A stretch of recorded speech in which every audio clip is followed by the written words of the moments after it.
I used to think love was something steady, like a river flowing in one direction.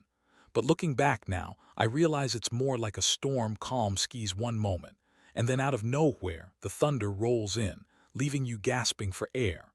I was in my late 30s when I met her. By then, I wasn't naive about women anymore. I'd been through enough relationships to know that passion doesn't guarantee permanence, and promises don't always mean truth. Still, when I saw Alina for the first time, I let myself believe. She worked at a small art gallery downtown, a place I rarely visited but happened upon one evening after work.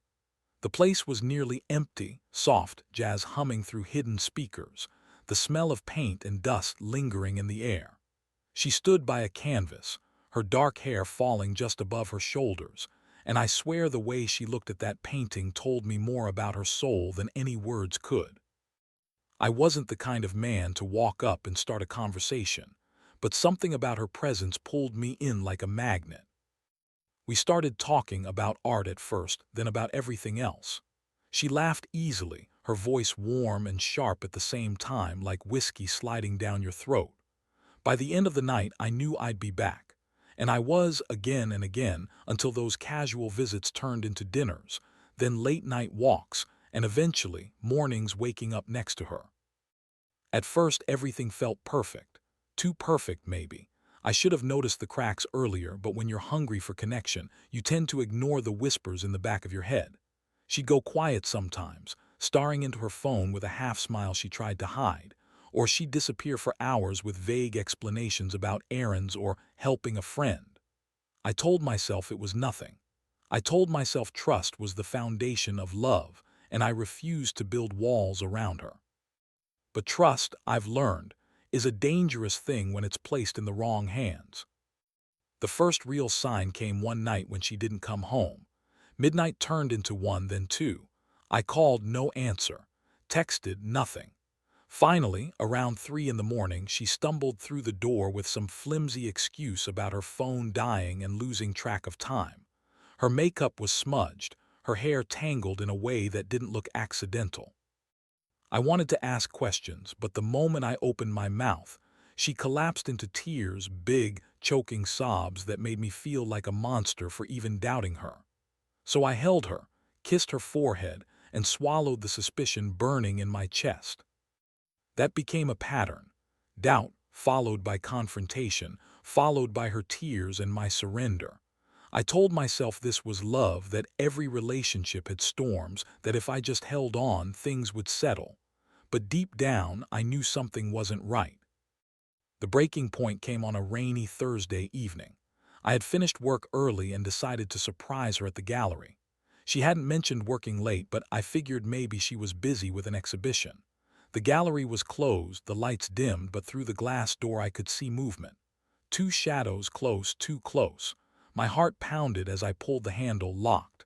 I knocked once, twice, harder the third time. The shapes inside froze, then separated. A moment later, Alina appeared, her face pale as she rushed to the door. She stepped outside, pulling it shut behind her, and I'll never forget the panic in her eyes. She tried to smile to play it off, but her voice cracked when she told me she was just finishing paperwork. I wanted to believe her, God, I wanted to. But behind her, through the glass, I caught a glimpse of a man slipping out the back, his jacket collar pulled high, his head turned away. That night, lying beside her in silence, I stared at the ceiling and realized something had shifted. Love wasn't supposed to feel like this. Love wasn't supposed to taste like ash in your mouth. I had always believed betrayal was a clean cut. You saw it, you knew it, and it ended everything. But with Alina, it was different. It was messy, slow, like poison leaking into your veins, and I didn't know whether I had the strength to tear it out of me. The storm had arrived, and I was standing right in the middle of it, too blinded by the rain to see where it would take me. I should have walked away that night. Any sane man would have.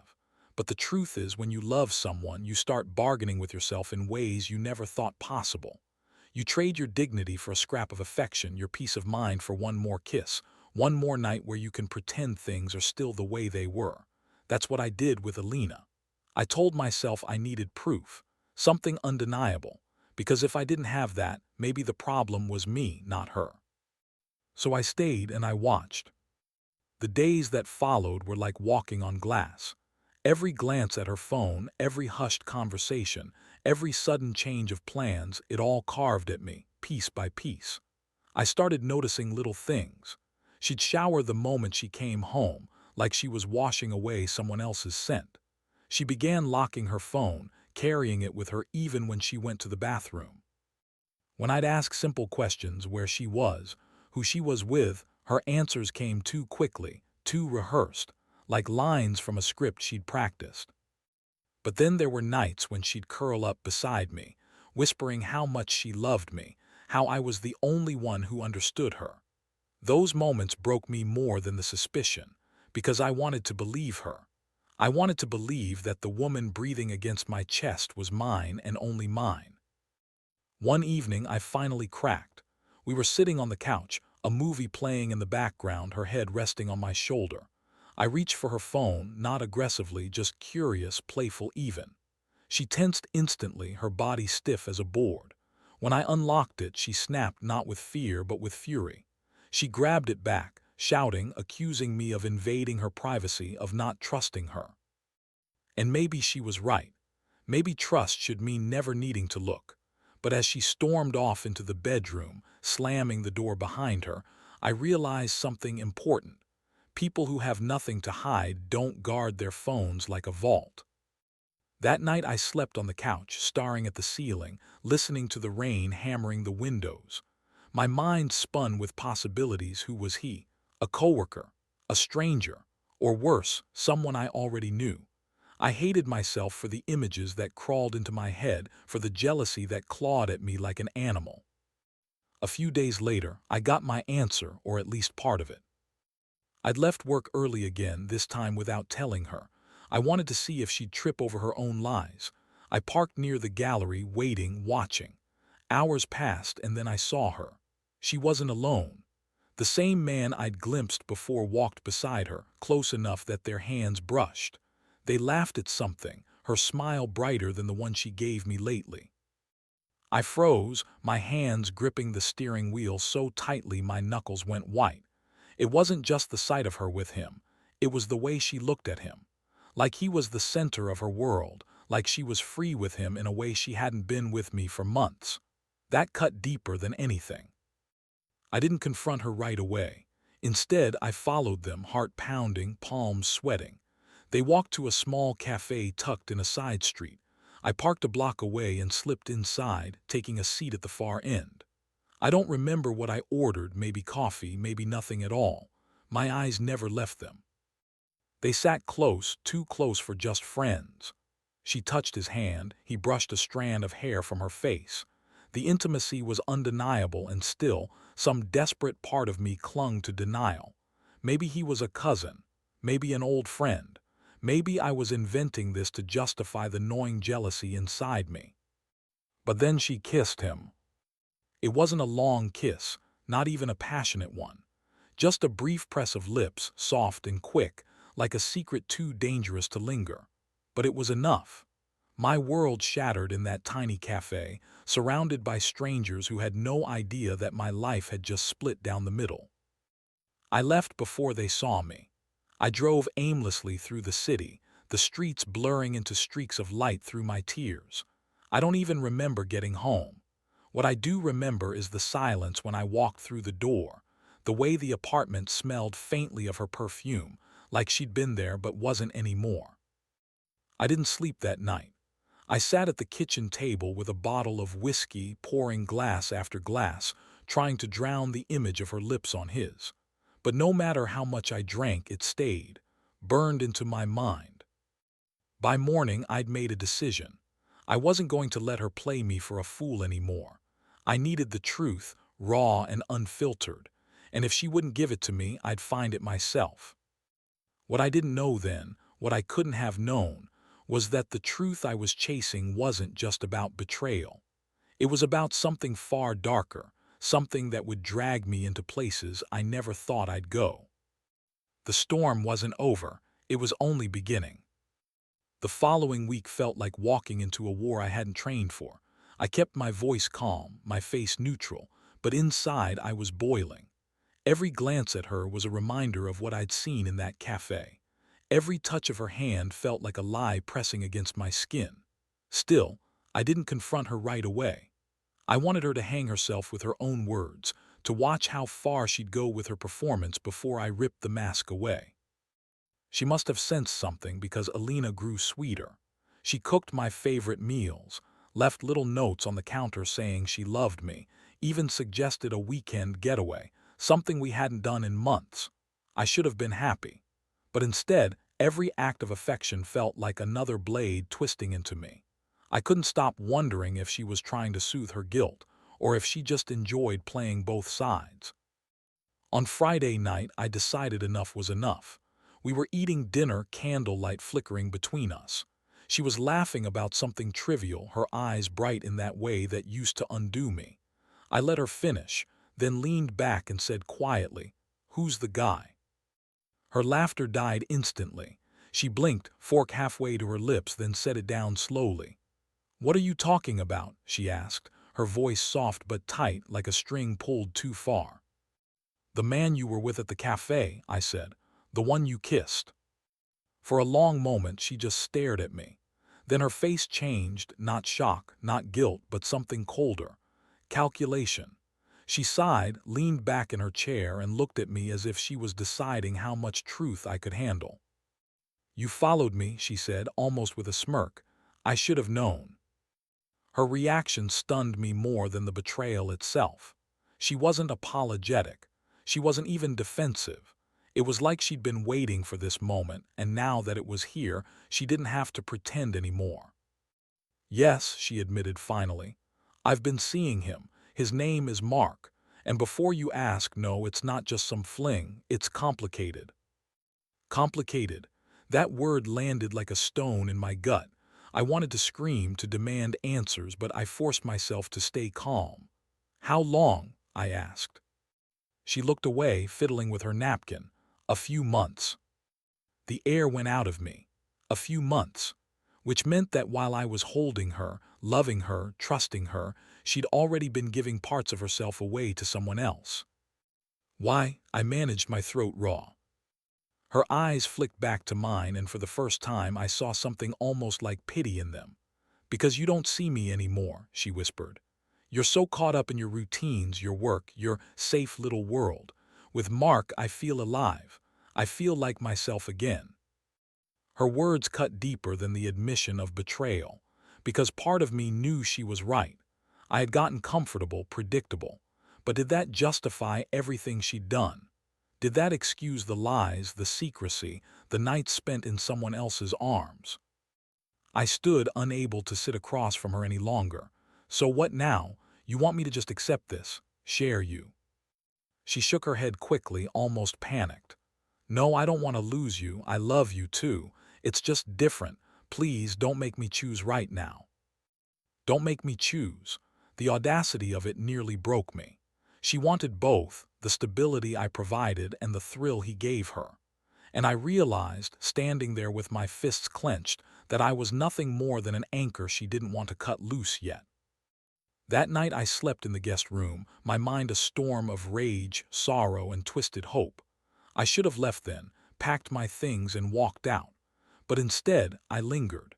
Because as much as I hated her for what she'd done, I hated the idea of letting go even more. The following days were unbearable. She tiptoed around me, sometimes overly affectionate, sometimes distant and lost in thought. I started digging, desperate for something concrete to push me over the edge. Phone records, emails, receipts. I searched for anything that could paint the full picture. What I found chilled me more than I expected. One email, buried deep, caught my attention. It wasn't from Mark, it was from someone else. The subject line read, "We need to talk before he finds out."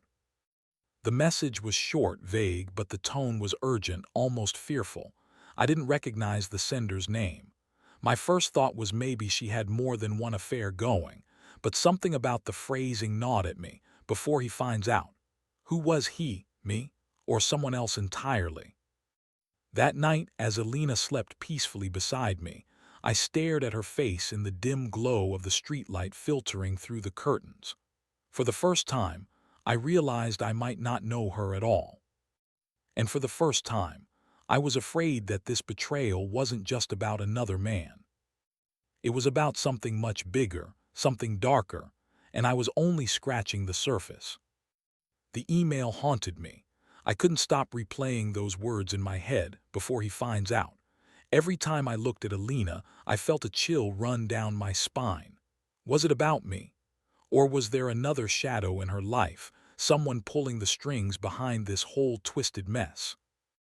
I started watching her more closely, not just with suspicion, but with a gnawing sense of dread. She'd step outside for calls at odd hours, whispering into her phone with her back turned, her voice clipped and tense. When I asked who it was, she'd brush me off. Work stuff, family things. You wouldn't understand. One evening after she left her laptop open, I seized the chance. My hands trembled as I dug through her messages. Most of it was mundane: gallery schedules, art suppliers, the usual. But then I found a hidden folder, buried deep under innocuous labels. Inside were emails between her and Mark. Yes, intimate, messy, full of the kind of confessions that made my stomach twist. But there were others too. Exchanges with someone named D. These weren't love letters. They were warnings, urging her to be careful, to keep it quiet, to make sure he never connects the dots. And always that same edge of fear, like they were hiding from something bigger than just an affair. I should have confronted her then, demanded answers, but instead I stayed silent, letting the fear fester, letting the questions grow. Who the hell was D? What did Alina owe them? And what did any of it have to do with me? Days bled into weeks and the distance between us grew. Some nights she'd cling to me, desperate, as if trying to anchor herself. Other nights she'd vanish, coming home with vague excuses and that same guilty perfume clinging to her skin. I was unraveling, torn between rage and obsession. Finally, I broke. One Saturday afternoon, I followed her again. She told me she was going to the gallery, but instead she drove out of the city, down winding back roads until she pulled into a rundown motel on the edge of town. My chest tightened as I watched her step inside. 10 minutes later, a black car pulled up. It was Mark. A man got out, tall, sharp-featured, with a stiffness in his movements that screamed authority. He carried himself like someone used to giving orders, not asking. He disappeared into the same room Alina had entered. I sat there for nearly an hour, my pulse pounding like a drum in my ears. When they finally emerged, Alina looked shaken, pale. The man said something to her, gripping her arm a little too firmly, before getting back into his car and driving off. She lingered for a moment, staring at the ground, then climbed into her own car and left. That night I couldn't take it anymore. I confronted her. Who was he? I demanded as soon as she walked through the door. Her eyes widened, then narrowed, suspicion flashing across her face. You followed me again, she said, voice low and trembling. Answer me, Alina. Who the hell was that? For the first time she looked scared, truly scared. Not guilty, not manipulative, terrified. Her lips trembled as she whispered, You don't want to know. Yes, I snapped, I do. She sank onto the couch, burying her face in her hands. He's not what you think. He's dangerous. Dangerous. The word chilled me to the bone. I pressed for more, but she only shook her head, tears spilling down her cheeks. Please don't get involved. The less you know, the better for both of us. But it was too late. I was already involved.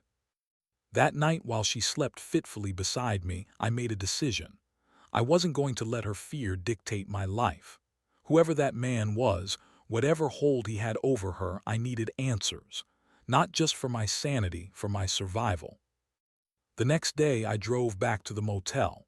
I asked questions, slipped a little cash to the clerk and got the name on the reservation.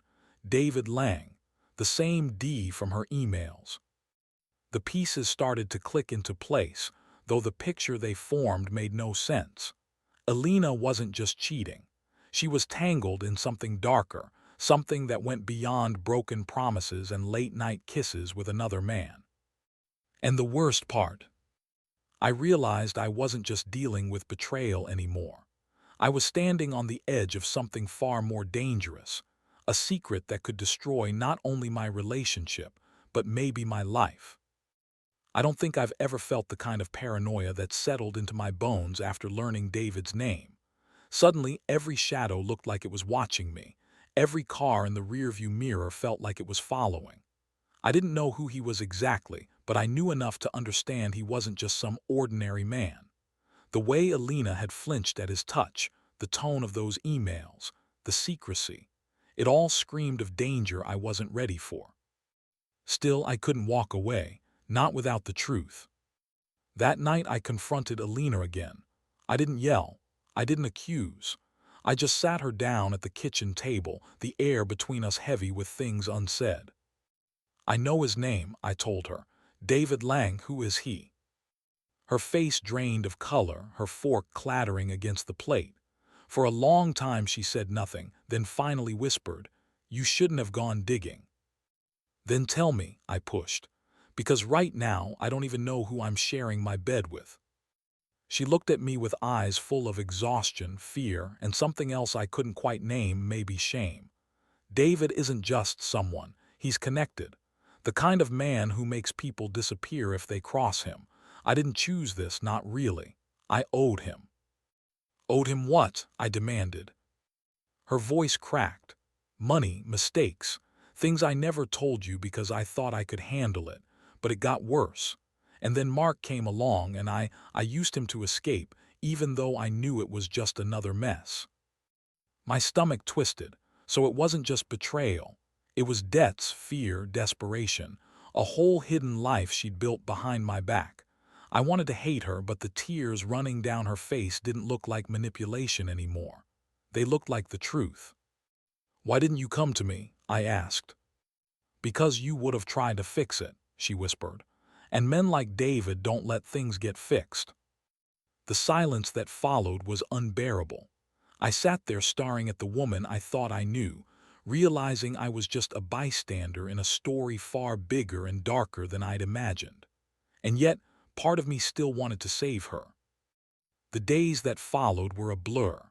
Alina was restless, jumpy at every knock on the door, every unknown number that lit up her phone. I started carrying myself differently too, more cautious, more guarded. At night, when she finally fell asleep, I lay awake, thinking about whether love was worth this kind of hell. Then one evening, everything came to a head. I came home from work to find the apartment door ajar. My chest tightened as I pushed inside. The place was ransacked, drawers pulled open, papers scattered, the lamp shattered on the floor. Alina was gone. On the table lay a single note scribbled in haste, "Don't look for me. It's safer this way." I stood there in the wreckage of our home, holding that scrap of paper with shaking hands, and I knew it was over. Not just us, but whatever chance we'd had at normalcy. She was running, and if David was as dangerous as she claimed, then maybe she was right. Maybe the only way for either of us to survive was for me to let her disappear. But here's the thing. Love doesn't vanish with a note. It lingers like smoke in the walls. Months passed and I still found myself scanning crowds, searching for her face, wondering if she was alive, if she was safe, if she still thought of me in the quiet hours of the night. In time, the pain dulled, but it never disappeared. Friends told me I dodged a bullet. Maybe they were right, but they never heard the way her voice cracked when she whispered that she loved me. They never saw the fear in her eyes when she said his name. They never carried the weight of loving someone who was already half broken before you even met them. Now, years later, I sit here telling this story, not because I found closure, but because I didn't. Because sometimes life doesn't give you neat endings or easy answers. Sometimes betrayal isn't just about another man. Sometimes it's about secrets buried too deep to ever fully unearth. I never saw Alina again. Not in cafes, not in galleries, not in crowded streets where I swore I caught glimpses of her hair. She became a ghost, haunting the edges of my memory, A reminder of how fragile trust can be, how dangerous love can grow when it's poisoned by fear. And me, I learned that storms don't always pass. Sometimes they just move on, leaving you standing in the wreckage, trying to rebuild with pieces that no longer fit. But if I'm honest, if she walked through that door tonight, bruised, broken, terrified, I know I'd still take her back. And that, more than anything else, is the cruelest truth of all.